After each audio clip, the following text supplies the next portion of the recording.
त्रिगुणादिसेवितं कपितजम्बो फलचारुभक्षणम् उमासुतं शोकविनाशकारिकं नमामि विघ्नेश्वरपादपङ्कजम्। सर्वमङ्गलमङ्गल्ये शिवे सर्वार्थसाधिके शरणे त्र्यम्बके गौरी नारायणी नमोस्तुते।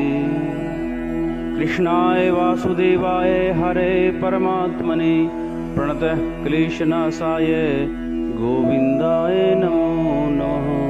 हे राम पुरुषोत्तम नरहरे नारायण केशव गोविंद गरुड़ध्वज गुणनिधि दामोदर माधव।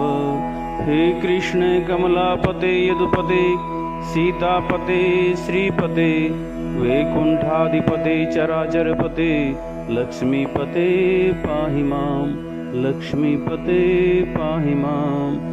श्रीमन्नारायण नारायण नारायण भजमन्नारायण नारायण नारायण लक्ष्मी नारायण नारायण नारायण सत्यनारायण नारायण नारायण।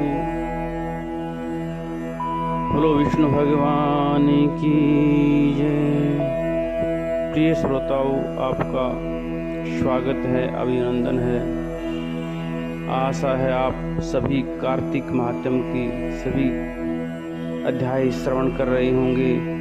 अगर जिसने भी पीछे वाले अध्याय श्रवण नहीं किए हैं वो हमारे YouTube चैनल से या Facebook को फॉलो करके आप इसको श्रवण कर सकते हैं।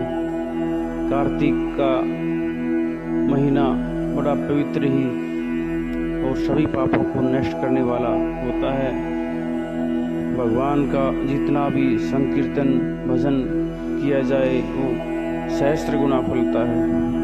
तो आइए श्रवण करते हैं आज कार्तिक महात्म्य 23वां अध्याय।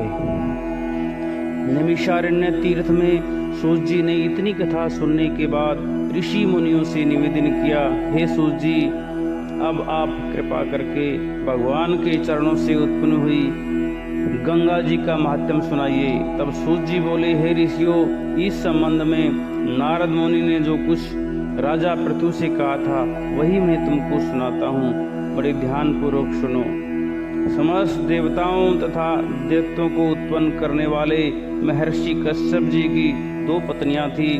एक पत्नी का नाम था अदिति तथा दूसरी का नाम था दिति।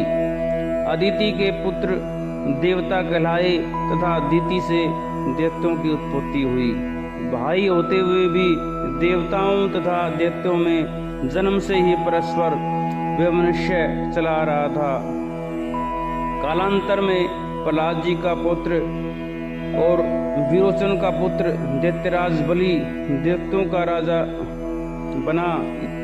उनकी सेना अत्यंत विशाल थी। समस्त पृथ्वी पर विजय प्राप्त करने के बाद उसने स्वर्ग पर अधिकार जमाने के लिए देवताओं पर चढ़ाई कर दी।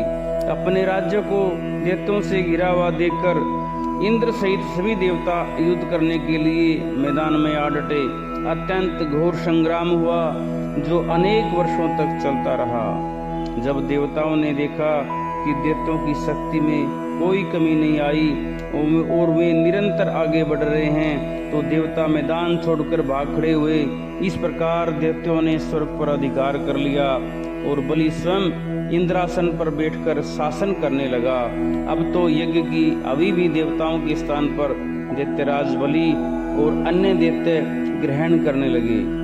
अपने पुत्रों अर्थात देवों को दुखी और आश्रयहीन देखकर अदिति देवताओं की जय तथा दैत्यों की पराजय के निमित्त तपस्या करने के लिए हिमाचल पर्वत पर चली गई। वहाँ कुछ काल तक फलाहार, कुछ काल सूखे पत्ते तथा कुछ काल केवल पवन का आहार करती रही।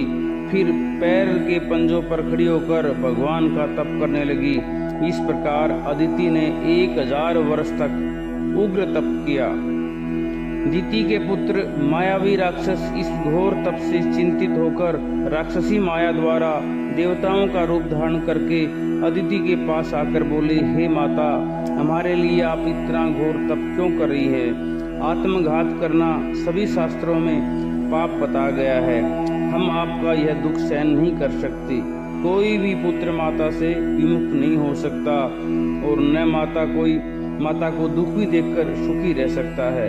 हे माता जी, शास्त्रों का कथन है कि जिसके घर में कल्याणकारी माता नहीं तथा प्रिय बोलने वाली पतिव्रता स्त्री नहीं, उसका जीवन निरर्थक है। अतः आप अपना तप छोड़कर हमारे साथ चलिए और हम पुत्रों को सुखी कीजिए। मायावी देवताओं के इस प्रकार कहने पर भी अदिति समाधि से विचलित न हुई। तब उन्होंने अदिति को मार डालने का निश्चय किया। इस कुकृत्य के लिए देवताओं ने उस वन में आग लगा दी जिसमें अदिति तप कर रही थी। भगवान की कृपा से उस अग्नि द्वारा अदिति को तो किसी प्रकार की भी हानि नहीं पहुंची और उन्हें इस अग्नि का पता तक नहीं चला। भगवान का सुदर्शन चक्र अदिति की रक्षा करता रहा और सभी देवता स्वयं ही उस अग्नि में जलकर भस्म हो गए। इस प्रकार देवताओं का फिर से स्वर्ग पर अधिकार हो गया।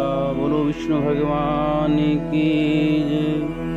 श्रीमन्नारायण नारायण हरि हरि, ओ भजमन नारायण नारायण हरि हरि। ओ तेरी लीला सबसे न्यारी न्यारी, हरि हरि। श्रीमन्नारायण नारायण हरि हरि, ओ भजमन नारायण नारायण हरि हरि। ओ लक्ष्मी नारायण नारायण हरि हरि। लो गोविंद भगवान की जय। इति 23वां अध्याय संपूर्णम्।